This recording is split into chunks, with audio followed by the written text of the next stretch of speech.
Gear up, because this is the Fuel Your Marketing podcast, designed to accelerate sales and grow your business. Let's welcome your host, Arti Sharma. Hello and welcome back to the episode 3 of Search Engine Optimization series, where I'm going to be discussing with you what is voice search and what are some of the voice search optimization best practices. So welcome back and let's take a deep dive in. Well, I want to start off by asking you a question. Do you think you're missing out on traffic because people aren't searching the way you think they are? And if the answer is yes or maybe, then you definitely want to listen in. Because if your website isn't optimized for voice search, then this could be a case. There are about a few timely SEO strategies and resources for voice search that will not only help you get more traffic from people using Siri and Alexa, they'll also become more important pillars of your entire SEO strategy going forward. So let's take a deep dive as to what is voice search and how does voice search affect SEO. Well, when you type a query into Google, what do you want it to do? Right? First, it's got to understand what you mean by your question or the search query that you've typed in, and then show you the best results that match your question. So the way there are two types of questions that Google will, which is quite different from the way we talk to our voice assistants and the way we kind of type on our desktop. So for example, if you're looking for a local, I'd say, again, I'll go back to the pet grooming store or salon, I should say. So if you're looking for a local pet grooming salon, your search might look like, pet grooming salon near me on when you type it. But when you're speaking to your smart device or when you're speaking to even your Google Assistant on your desktop, you would probably say, what are some good pet grooming salon in my local area? So that's the major difference basically between the search that is typed and the search that's a voice command. Hopefully that answers it. So how does this really affect your search engine optimization? Basically, when users are typing and the users are speaking, Google and other search engines show results differently. Okay, it is all based on the relevancy and how you've structured your content. So how can you get started to make sure that you're winning? And what are some of the best practices for voice search optimization? There are about 6 to 7 that I want to cover today. I don't have them numbered, so please stay with me and make notes as you go along. Look at the long tail keywords. That's the first step that I would say. I mean, when I say long tail keywords, it's not just pet grooming. It's a pet grooming salon near me or the best pet grooming salon in my local area. That's a string of words that you have typed in or voice commanded it. And that's what is a long tail keyword string. And you want to kind of include that in your content and make it relevant. Of course, don't just include the keyword. As I've said it in my the first episode, it's about the context and the intent. And then again, use the conversational language that you would in order to get to that, right? So as I've already mentioned, the voice searches tend to be worded differently than text searches, and they're very specific. They're much longer, and most likely they have questions and simple words. So when we speak, we're using them as full sentences as if we are speaking to a human being, right? And this also makes sense when we think about interaction. For most people, it takes more time and effort to type than to speak, right? And the life is busy, and especially during pandemic times, we were at home, we were trying to build everything, and we were, I think, getting lazier too, I'd say. At least I was. So to optimize for voice search, one of the best things that you can do is target long tail keywords, especially question keywords in your content. And by doing this, you'll capture traffic from users who submit lengthier, more specific questions in their, voice commands, etc. And as I said, long tail keywords contain more than 3 words, or at least that's what I would say is a long tail keyword. And again, it's a major component of keyword optimization in general, at least in our agency it is. And then attracting the high intent traffic also, because they're more specific to the user's intent, right? So that's how you build the intent in there. Okay, so when you're starting to build content, think about the who, what, when, where, and how, right? We're told this in the kindergarten, not kindergarten, but primary school. And then we forget about it. So include these in the copy of your pages and include these in your headings, okay? Give them a concise, satisfying answer afterward, but use the keyword in the question itself in the heading. And then, of course, give them the answer, what they're looking for. You don't need to go off, and ramble about a particular answer in 1,000 words, as I've said it earlier, but make sure that you use the long tail related searches, and go and look at what people asked for section and see what kind of key phrases and questions you can still build into it and then answer that, okay? The second strategy when it comes to voice search was to use the conversational language that I said in your content, right? Sometimes we don't use the I, me, you, we kind of in our blog post. Instead, we keep referring to the brand or the brand name or the product or, and we kind of I find those are repetitions that are not necessary. So make sure that it's conversational, and you should give your content a kind of a tone that meets the users where they're at, right? And you want to also sound very authentic, and you're easier to understand and read. And if it's less formal in their writing style, it'll be really good for your voice search. I remember categorically we were launching a site this summer, and obviously we were like taking a little bit of a conversational style to it. It was not as formal. It's a business-to-business client, I understand that. But we're trying to go it from a conversational standpoint because the voice search is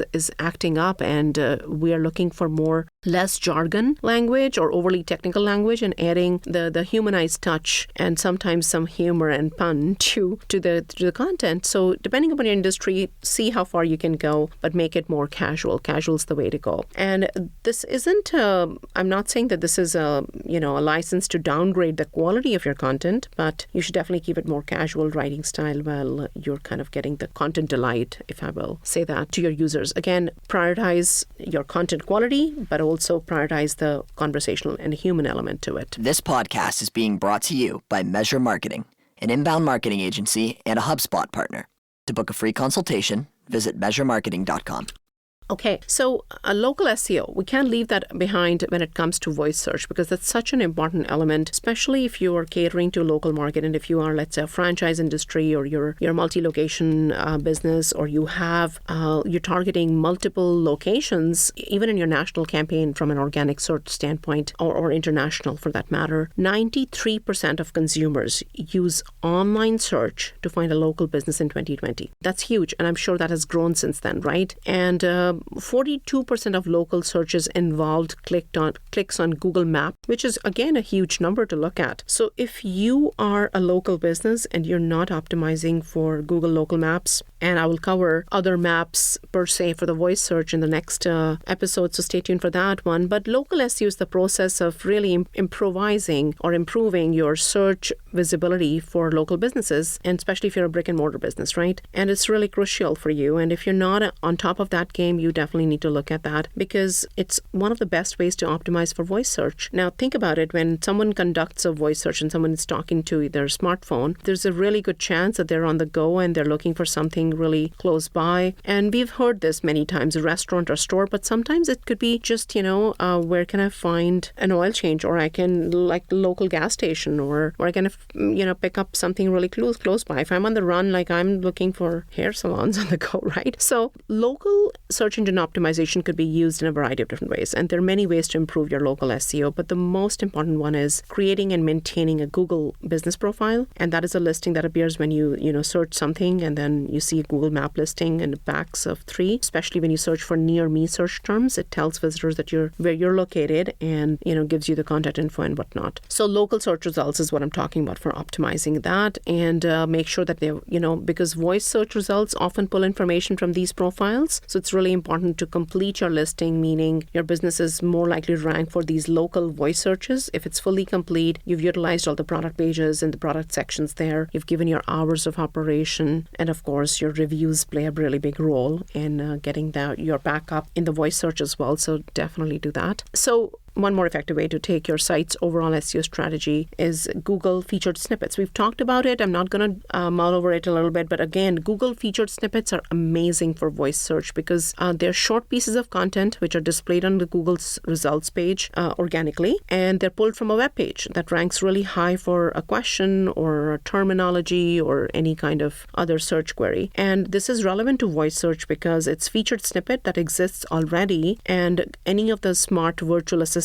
Siri or Alexa, will probably read that featured snippet as its answer, and you will have a higher chance of showing up there. So try and get more and more featured snippets. Again, for voice search, I'd always say use schema markup. Schema markup is another technique that really benefits your site's on-page SEO in general and not just your voice search. So it's a kind of a structured data, and I think I covered it last episode very quickly, but it's essentially a code, right? You put on your website's HTML, and it kind of helps Google and probably other search engines provide more detailed results. And schema markup is typically, it kind of includes some key information about your business, including your hours, address, pricing, content info, reviews, etc. And it's invisible to the human visitors, but it's visible to the search engines. And when these smart assists are looking for it, they can also read it, right? So it's really viable for you to make sure that your schema markup is set up, and it's an easy way to do it. And most agencies and most SEO companies do that as part of their on-page setups. And lastly, I'd say, optimizing for mobile and keeping your site speed fast are the most important factors that you just can't ignore. Website's performance is something that you've given some thought. It's definitely important for you to make sure that the site speed is considered, and on not just on desktop but also on mobile. And again, mobile devices generate over half of the global internet traffic, so definitely cannot be ignored and should not be ignored. And to land in results for both text and voice search, embrace the responsive design and find other ways to make your website mobile friendly. It's again one more step that helps you stay competitive in your voice search. But again, this is a no-brainer. This has been there for a long time. But again, keeping the site speed, making sure that you have the right plugins and you're updating your plugins on a regular basis, that's important. There's lots of Google ranking factors that affect how well your site shows up in voice search results and beyond. But again, Google wants to show the results that will make all of us happy as users, and nobody wants a slow website. So there are definitely enhancements that you can make, and make sure that you constantly check your website's performance. There are lots of tools available, and your agency can also show you that as part of their KPIs. So again, it's been one hell of a decade where voice search has evolved to become a major player in the search engine optimization world, and it sure isn't going away. So